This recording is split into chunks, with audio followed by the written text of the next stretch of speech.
readers! This week we have been learning all about frogs, and we've read some fiction stories on frogs, and you've read some fiction stories on frogs and nonfiction stories.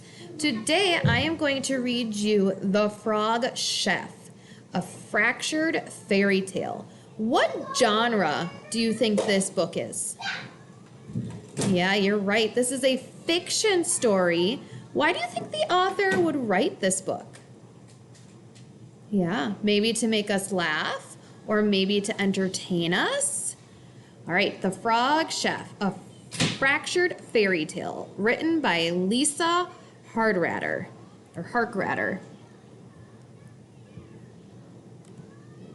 Once upon a time, there was a chef who had 3 sons. The chef was known far and wide for his dazzling skill at preparing Kobe steak, a fine Japanese beef famous for its delicious flavor and tenderness. The chef sliced and diced, flipped and flung. He tossed his spatulas and juggled his knives. He seasoned the steak perfectly and concocted delicious sauces. He became known as the Kobe King. The Kobe King owned a restaurant in San Francisco. For many years, it was the most popular restaurant in the city. When his sons were grown, they worked alongside their father in the kitchen, slicing, dicing, flipping, and flinging. But then the restaurant began getting bad reviews. People started to say the recipes were old, stale, and boring. Have you ever been to a restaurant that you would give a bad review on? What restaurant is that? And why would you give a bad review on that restaurant? A big restaurant competition was coming up. Restaurants from all over the city would compete. If we win, said the Kobe King, our restaurant's reputation will be restored. But the Kobe King knew that to win, they would need new, fresh recipes, and he knew how to get them. The Kobe King opened an ancient chest that had been handed down from his ancestors. From the chest, he pulled 3 pairs of chopsticks. He gave 1 pair to each of his sons. These chopsticks have magic, he told them. Throw them out into the city. They will lead you to the young woman you will marry. I wonder if they will find someone really to marry using those chopsticks. That's interesting. The chopsticks held more magic than the sons knew. 1 pair, said the Kobe King, did not know it. 1 pair, and the Kobe King did not know which one, would lead to a woman with great cooking skills. Once this woman had married one of his sons and became part of the family, the Kobe King was certain she would help create the new, fresh recipes that would win the contest.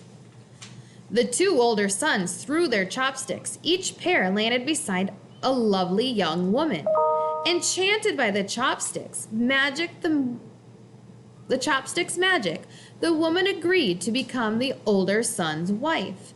The youngest son, Shinji, wanted to please his father. He threw his chopsticks as hard as he could. They landed in a pond outside the city in the mouth of a frog. Do you think he's going to have to marry that frog now? I wonder if he will. Let's read to find out what happens next. Shinji took back the chopsticks and threw them again and again. Each time they landed in the frog's mouth.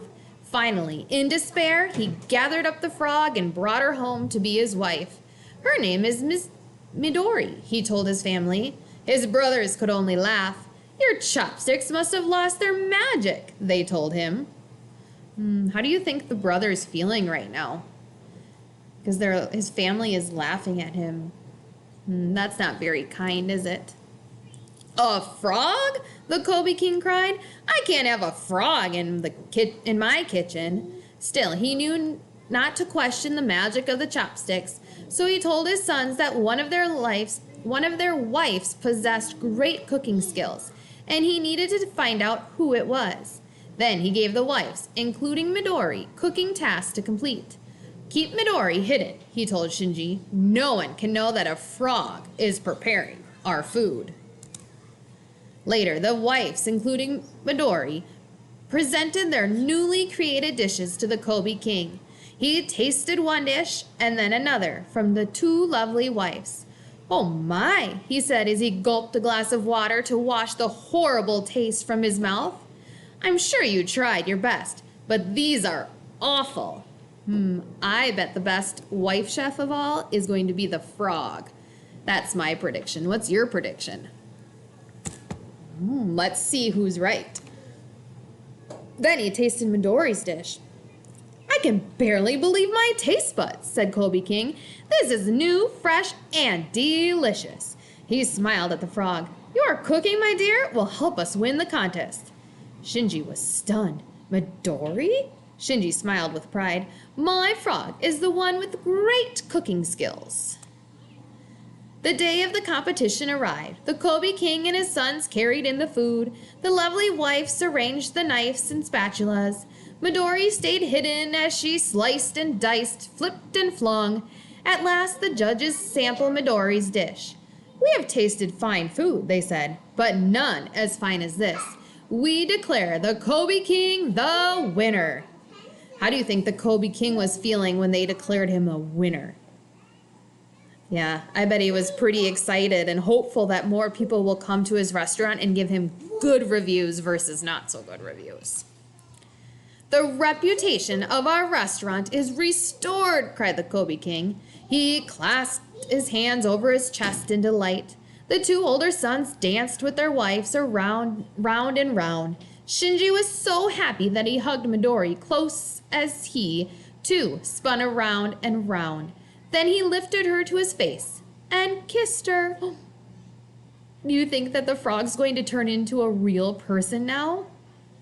I wonder if it matches up with that fairy tale. Let's see. Before Shinji knew what was happening, Midori the frog turned into a beautiful young woman. Shinji's mouth dropped open. How can this be? Midori smiled. I was the daughter of a great chef. One of my father's jealous enemies put a spell on me. I was to live out my days as a frog. Your kiss has broken the spell. I was miserable at that pond, said Midori, not because I was a frog, but because I missed my cooking. So Midori and Shinji lived happily ever after, slicing and dicing, flipping and flinging and tossing and juggling in the Kobe King's kitchen. Once again, the Kobe King's restaurant was the most popular restaurant in all of San Francisco. That was a happy ending, wasn't it? What were your thoughts on this story? Did you like it? Yeah. What genre was this story again? You're right, it was fiction, because could those events and stuff really happen in real life? No, they couldn't. So it's a fiction story. The author wrote it to entertain us. All right. Have fun today. Good luck on the rest of your tasks. Thanks for listening to the Read Aloud.